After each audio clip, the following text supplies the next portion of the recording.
tudo bem? Provavelmente você não me conhece. Eu sou Adriana Reis, eu trabalho em uma grande instituição financeira brasileira e eu faço gestão de uma equipe um pouco mais de 50 pessoas espalhadas pelo Brasil.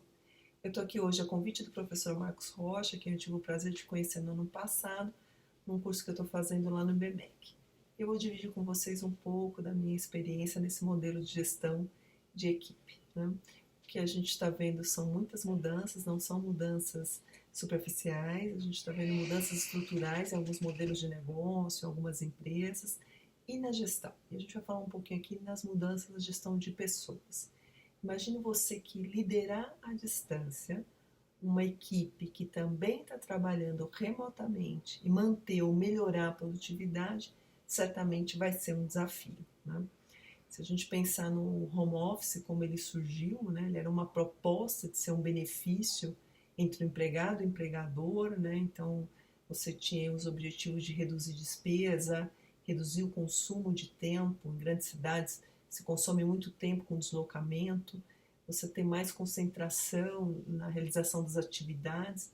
Isso é uma conveniência de fato entre empregador e empregado, mesmo que esse modelo pudesse afetar de alguma forma a socialização das pessoas.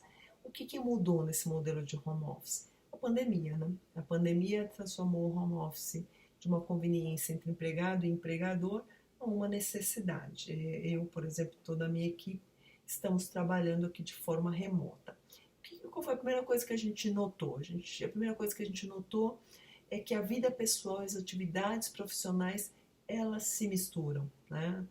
Nós estamos em casa, quem tem crianças, as crianças estão em casa, tem que ajudar nas atividades escolares, a gente convive 24 horas com os familiares, assumiu algumas atividades pessoais que não tínhamos antes, tudo isso tem que conviver com as nossas atividades profissionais. Como é que a gente faz para resolver esse problema? Primeiro, é se planejar, que foi o que eu fiz, realmente ter um planejamento de como vai ser a sua atividade. É importantíssimo que você tenha um espaço para o trabalho, um espaço único para o trabalho. Por quê? Porque todos, inclusive você, vão saber que quando você estiver naquele espaço, você está trabalhando.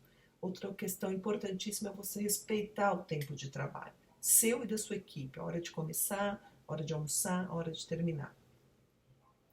Uma coisa que eu tive que aprender, você perde um pouco o controle, né? Sem a presença. E aí você tem que ter mais confiança na capacidade das pessoas de entregar. Não tem outro jeito. Mas isso é bom para a equipe, né? E quando você tem mais confiança na capacidade das pessoas, você automaticamente dá a elas maior autonomia. E não deixe de maneira alguma de valorizar aquilo que foi entregue. Valorize as entregues de cada um. Uma coisa que é bastante produtivo também é, se você conhece bem cada membro da sua equipe, na hora de você separar grupos para fazer tarefa, forme equipes que funcionam bem juntas. Você conhece pessoas que funcionam bem juntas, junte essas pessoas e você vai ter, obviamente, melhor resultado aí na entrega dessas atividades, tá? Você, como gestor, nesse momento, é fundamental que você esteja disponível para a sua equipe, disponível para auxiliar, para orientar, né? Esclareça as dúvidas e faça isso rápido, tem muita coisa acontecendo ao mesmo tempo. Aqui, realmente, a gente buscar ser a inspiração. Isso não é fácil, a gente sabe disso, mas fazer aquela gestão pelo exemplo é fundamental, né? Em reuniões, coloque pessoas da sua equipe para participar, talvez até, mesmo que elas não sejam diretamente ligadas àquele processo, é importante que elas participem e vejam como é que as coisas funcionam, como é que as pessoas trabalham à distância para entregar os resultados, principalmente aqueles que não têm essa experiência, que é a maioria. Se você puder fazer isso, faça. O que mudou também é o modo de se comunicar, engraçado, não tem nenhuma ferramenta nova, são todas ferramentas que a gente conhece, mas particularmente no meu caso, eu comecei a falar com pessoas a quem eu não falava, pessoas com as quais eu não tinha acesso, porque ficou mais fácil, você consegue fazer uma reunião com 70, 90, 100 pessoas, né, uma conversa, né, não é uma reunião. Então você chega até essas pessoas. E quando você chega até essas pessoas, tem os dois lados, né, uma via de duas mãos, isso é bom. Escute essas pessoas, porque ela pode trazer para você informações que vão ajudar muito o seu negócio, vão ajudar muito o seu processo. Olha que interessante isso. E isso vale não só para a gestão de pessoas, mas vale também para a gestão do seu negócio, né? Então, eu acredito muito que as organizações vão ter que adaptar esse novo modelo de comunicação. E uma das adaptações importantes aí é você ter atenção para capturar essas reações das pessoas, é você trazer o feedback de volta e aplicar ele no seu negócio. É engraçado que com o isolamento social, quando a gente fala isso, na verdade você tem pessoas mais próximas, as pessoas estão mais próximas. E a comunicação, poderia dizer talvez, ela esteja mais horizontal, você chega em mais pessoas, você quebra níveis hierárquicos. Então aproveite isso, ouvindo as pessoas e trazendo essas coisas para dentro, que você está ouvindo para dentro do seu negócio, tá? Voltando à questão da equipe, a forma de gerenciar as atividades aqui é diferente do que era antes, né? Aí pense na melhor maneira de você fazer isso, de você fazer seus follow-ups, mas a gente acaba sendo mais analítico, acho que isso também é um ganho no nosso processo. A gente tem menos interferência, então você consegue se programar mais. Mas pense nisso. E quando você olha para a sua equipe, ajude a sua equipe a montar isso. Ajude a sua equipe a criar uma rotina, então reuniões semanais ou reuniões diárias, tudo isso é bastante importante, né? E de novo, respeite a carga horária, inclusive as pausas que são necessárias, né? Seja um patrocinador dessa adequação da sua equipe nesse modelo, tá? É importante também nas reuniões, as nossas reuniões agora são videoconferências, né? As pessoas não querem mais falar por tele, basta o isolamento, né? A gente quer se olhar, se ver, mas torne isso também mais produtivo, né? Defina uma pauta previamente, respeite o horário combinado e estimule a participação ativa da equipe. Eu tenho percebido aqui que as pessoas têm participado e contribuído mais, e isso é interessante.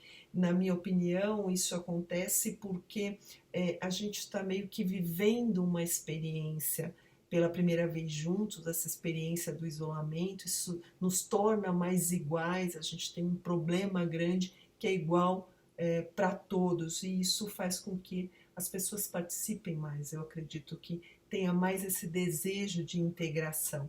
E olha que essa integração está ajudando, pessoal, ela está ajudando a gente buscar soluções e ter velocidade nas implementações. Tem muita coisa acontecendo e a gente está conseguindo implementar muitas coisas novas, as mudanças ocorrem rapidamente, quase todo dia a gente tem uma novidade. Então essa é uma lição, né? Esse é um modelo que a gente deve levar pós-pandemia. Por fim, né? Eu gostaria de dizer que a gente obviamente tem que focar no agora, que tem muitas coisas acontecendo, mas a gente não pode deixar de pensar como a gente vai se adaptar para um futuro próximo, né? Obviamente as preocupações iniciais que nós tivemos com as pessoas foi em relação à saúde, óbvio, né? E tem que ser ainda.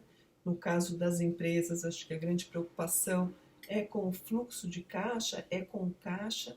Essas preocupações continuam existindo, mas é preciso buscar ter esse ímpeto, esse desejo de buscar soluções. E buscar soluções num cenário cheio de variáveis que a gente não controla, né?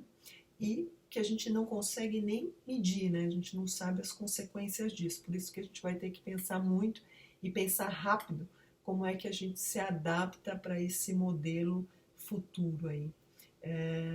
Então a gente tem que ficar atento realmente ao modelo, ao mesmo tempo em que a gente já pensa o que a gente vai ser no futuro, porque os desafios são grandes. E apesar de tudo isso, olha que interessante, a gente aprendeu muita coisa em tão pouco tempo, né? Aqui é absorver esse aprendizado, absorver essa experiência para contribuir com a melhoria na gestão das pessoas e contribuir com nós mesmos, certo? Obrigado por ficarem aqui me ouvindo esse tempo. Obrigado, professor Marcos, mais uma vez, por dar essa oportunidade para conversar com vocês.